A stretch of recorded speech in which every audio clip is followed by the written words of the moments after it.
lineup in place of Mark Hughes. John Scales returned to the Tottenham defence, with Stephen Clements dropping to the substitutes bench. The commentator at Upton Park is John Champion.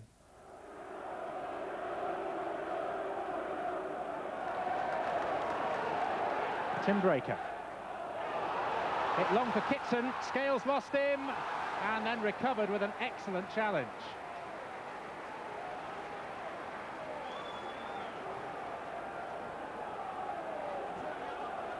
I suppose it's the art of good defending. If you do make a mistake, atone for it immediately, and Scales did.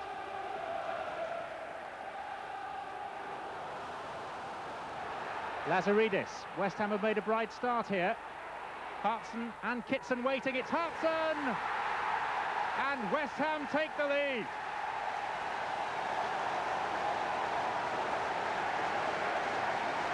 Barely 3 minutes gone. The pace of Lazaridis, as at Barnsley on Saturday, set up the opportunity. And now in 13 games together, Kitson and the goalscorer Hartson have contributed 14 goals to the West Ham cause. Harry Redknapp gambled £5.5 million and a little bit more on the two strikers at the back end of last season, and it's certainly paying off. Now here's Kitson. Sol Campbell struggling. No foul. Campbell has been limping for the last few minutes. He's picked up a knock of some sort, and he didn't move quite as quickly as he might normally in dealing with that surge forward by Kitson. He did, though, do just enough.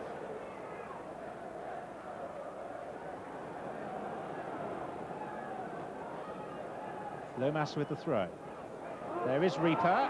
Hartson!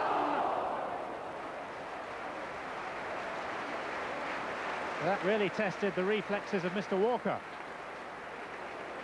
One redhead to another, Lomas to Hartson, helped by Reaper in between.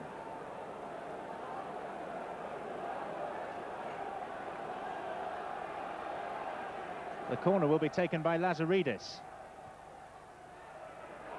Reaper and Ferdinand. Rio was being marked by cousin Les. I wonder if, had it been at the other end, Les might have made more of it.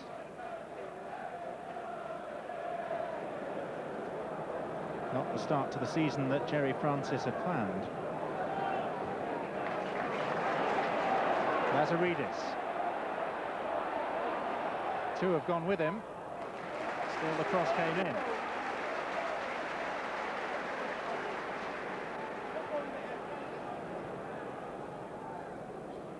Long throw from Lomas. On by Reaper. Kitson! Very fine save by Ian Walker.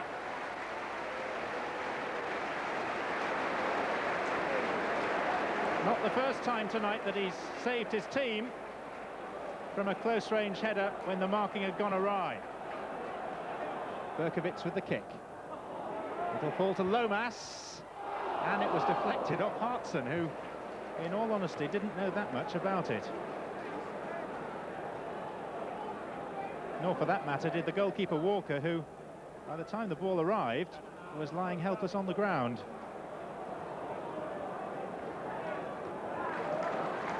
Berkovitz. Lomas. Back to Berkovitz, who can shoot. Spurs were very, very thin in central defence. And suddenly there was a huge gap for the little Israeli to run into. Tottenham fortunate not to be punished more severely.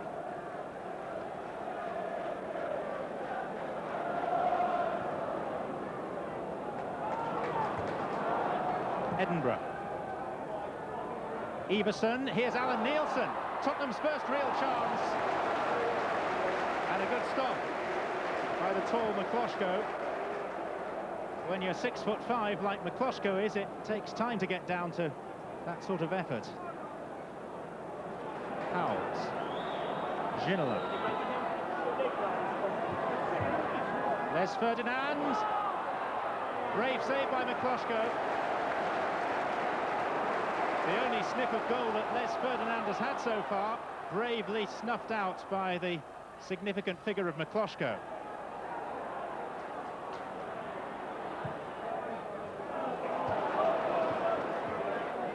Kitson, Berkovitz, Lomas has gone herring forward. And here's Breaker. Lomas! It would have been a wonderfully crafted goal had the header dipped beneath the bar.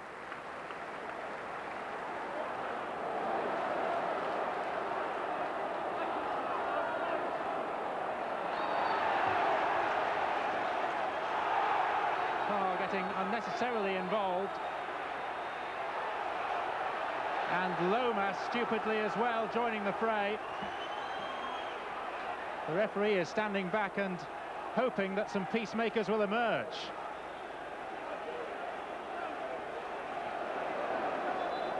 And is about to mete out some discipline after he's had a word with his linesman, Philip Sharp from St Albans, who had just as good a view of the whole incident. It started with the tussle between Carr and Berkovitz, and then sadly, after the initial skirmish, it escalated very rapidly.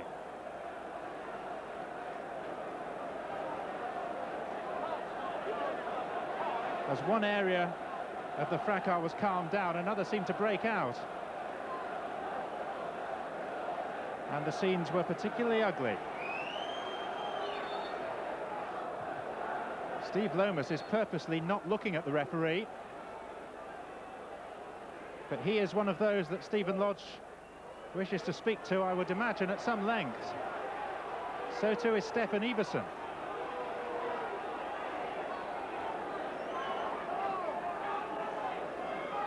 A yellow card for Lomas. And for the demonstrative Iversen, also a booking.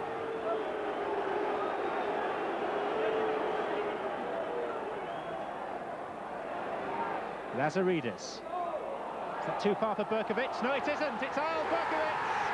It's his first goal for West Ham.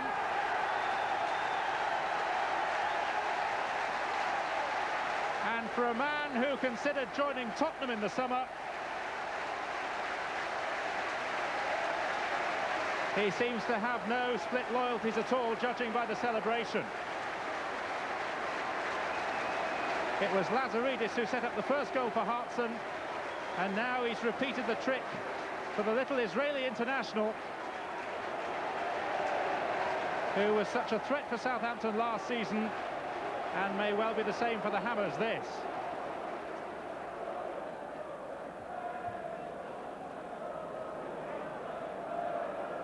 Edinburgh. There are the two Ferdinands. Les won that one.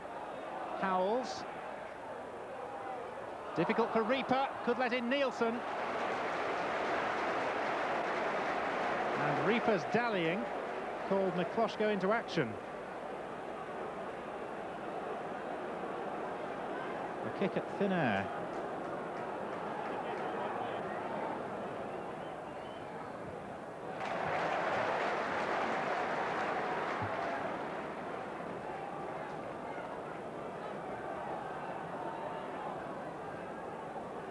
Ginola. Oh, Mikloško's lost it for once. Iversen, Vega.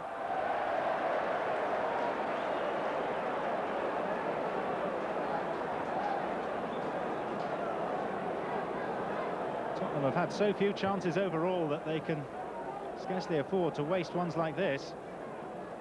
Iversen was off balance and Vega wasn't expecting it. 10 minutes remaining. Edinburgh. Clements.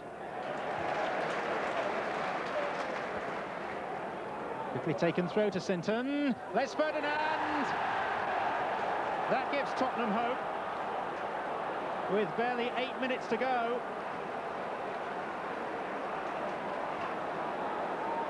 Les Ferdinand's first goal for his new employers. And the substitute Sinton played a significant part.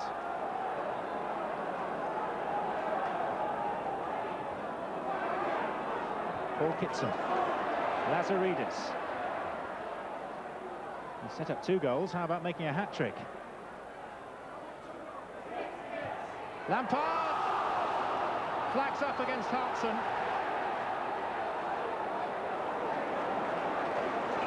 Well, he scored with his second touch at Oakwell, and so nearly repeated the trick with his first here. It was a thumping drive.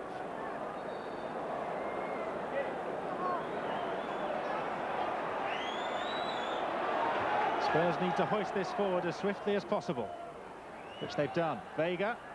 Reaper didn't know where it was, and Vega's shot is tipped acrobatically away by Ludek Mikloško.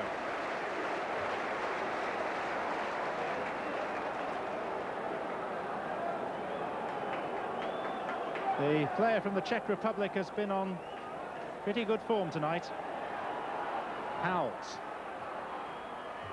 Vega. Clemens can set himself.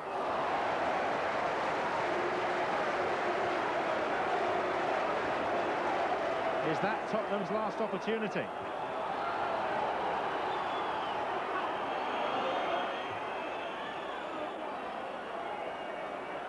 Always a threat from anywhere on the pitch, David Ginola. Edinburgh has it, but he has no more time.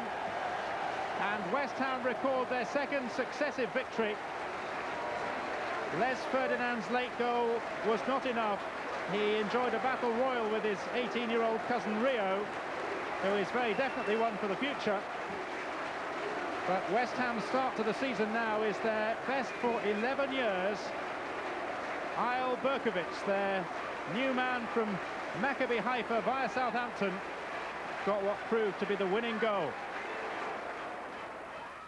Harry, a second successive win. It's your best start to a season for 11 years. Yeah, it's an excellent start for us, obviously, to get 6 points. 2 tough games, Barnsley away and Tottenham at home, so we're delighted. Better than you expected? Yeah, I mean, you know, we all hope to pick up 6 points first 2 games. It's important to get off to a good start. I've always said if you get stuck down there early on after 4 or 5 games, it's very difficult to get out. You know, you get stuck down there and it's always a game of catch-up. So if you can make a decent start, it's a massive help. So do you take some positives from this? I think you've got to. I mean, you know, we've played 2 difficult games. Manchester United, the champions at home. With 8 minutes to go, we were still 0-0. We were a bit unfortunate, I think, to lose 2-0.